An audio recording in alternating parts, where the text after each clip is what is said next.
Oi, gente! Hoje viemos aqui falar com quem quer comprar um sítio e ainda não efetivou a compra.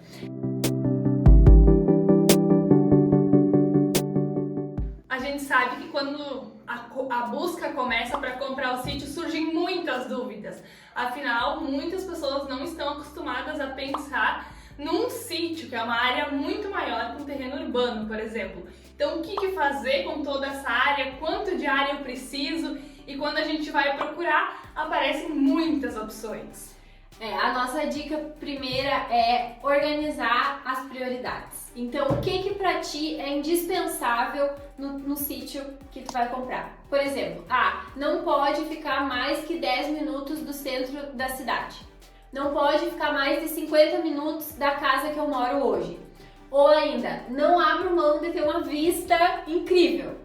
Não abro mão de ter água, um arroio, um açude. Então, definir esses pontos é muito importante para tu ter aonde se apegar nessa busca, porque senão a gente acaba se perdendo, porque tem inúmeras opções, inúmeros tamanhos, lugares, e aí acaba ficando perdido ali, né? Olhando muitas opções e não tendo clareza naquilo que realmente você está procurando, né? Então hoje a gente vai passar para vocês algumas dicas do que é importante saber na hora de escolher o sítio ideal.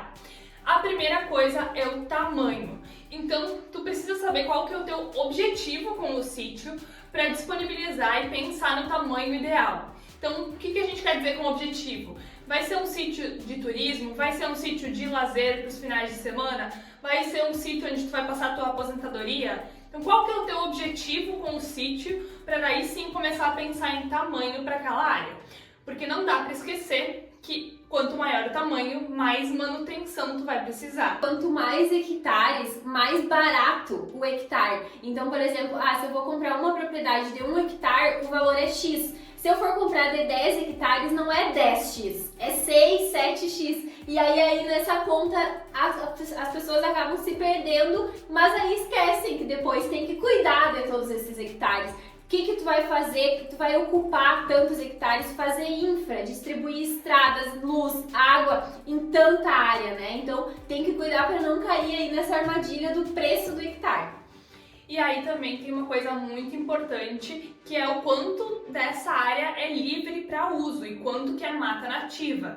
Então, se a gente tem um sítio que ele é de 6 hectares, mas 4 deles são com mata nativa, tu vai ter 2 para utilizar. Aí isso também pode levar em consideração. Também pode pensar que tu vai estar deixando uma pegada ecológica de preservação na hora de comprar o teu sítio. E além de mata nativa, a gente tem outros 2 pontos que podem descartar o uso de algumas áreas, que são existência de corpos d'água, então riachos, que a gente tem uma margem ali de 30 metros para cada lado, que a gente não pode construir nada, e tem as áreas com muita inclinação, que dependendo do objetivo a gente também não consegue fazer nenhuma construção. Então, além de pensar no tamanho global, precisa pensar nas áreas que realmente vão poder ser utilizadas. E daí a gente entra no segundo tópico, que é a topografia.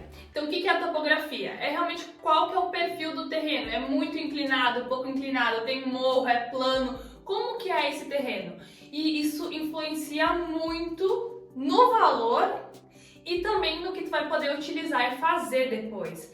Então, quando a gente tem um terreno muito inclinado, a gente tem um pouco mais de dificuldade em acessos, em drenagens, precisam cuidado maior com essa área. E normalmente são sítios mais baratos. Então também tem essa questão. Às vezes, não, eu tô comprando sítio aqui, esse valor tá muito bom, mas depois esse dinheiro que tu economizou na compra, tu vai gastar para conseguir resolver o problema da topografia.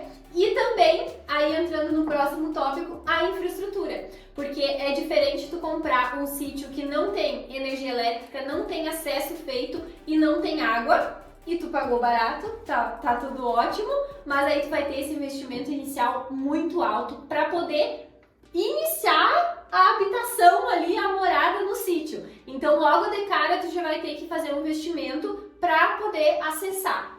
Não que a gente está dizendo que só dá para comprar sítio plano que já tem infra lá. Não, mas é importante saber que Tá se tu consciente. comprar um sítio com uma topografia mais elevada que não tem a infraestrutura, tu vai ter um gasto maior. Então é muito importante essa consciência de que tipo de investimento tu tá fazendo, né? E claro que em contrapartida, na maioria das vezes, os sítios inclinados são os mais bonitos, porque normalmente eles têm uma vista muito boa. Então, como a Larissa falou, não é que não dá pra comprar, porque se lá no início, nos teus critérios, tu colocou que tu quer o item que tu não abre mão, é uma vista panorâmica, a chance de tu encontrar um terreno inclinado é muito grande, mas é importante ter a consciência de tudo isso que vem depois para não acabar se frustrando também, né? Também, né, é muito importante quando a gente fala de inclinação, a gente tem muitas porcentagens de inclinação. Tem algumas que a gente consegue utilizar muito bem, inclusive a favor. Mas tem outras que impossibilitam totalmente o uso. Então a gente tem que ter um equilíbrio ali na hora de escolher. E daí a gente vai para o próximo tópico, que é documentação. Quando a gente pensa em documentação, a gente tem que cuidar que no campo, nas áreas rurais, muitas vezes a gente tem um módulo mínimo rural. Então, ele parte normalmente entre 2 a 3 hectares o módulo mínimo. Aí tu tem que verificar com a tua prefeitura qual que é o módulo mínimo da tua área.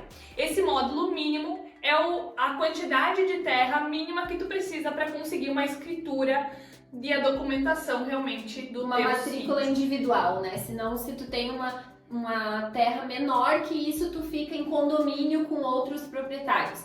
Então, é muito importante, é uma coisa que muita gente não sabe, né?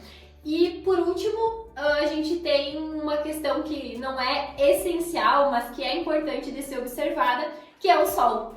Então, principalmente se for um sítio para morar, para turismo não é tão essencial, mas para moradia tem que observar um pouquinho o sol, quantas horas de sol pega nesse sítio, principalmente se for um lugar mais frio, como aqui no Rio Grande do Sul, que a gente tem um inverno.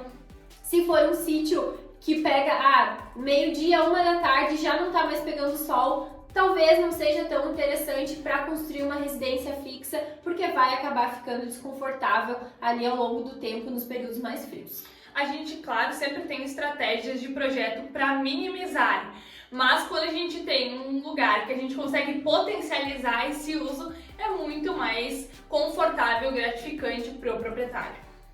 Então, eu espero que vocês tenham gostado das dicas. A gente tem um material muito interessante que tem essas e muito mais informações sobre coisas que vocês devem observar antes de fazer a compra do sítio. A gente vai deixar o link aqui. E se vocês quiserem também conversar com nós, trocar uma ideia, podem nos chamar, que a gente está à disposição. Inclusive, nesse material vem uma folhinha básica que tu pode levar para olhar os sítios que tu está gostando. Então vem lá com todas as informações que tu precisa anotar e depois poder comparar em casa quais são os benefícios de cada um deles. E tem uma planilha também para ajudar a calcular o tamanho do sítio de acordo com os teus objetivos.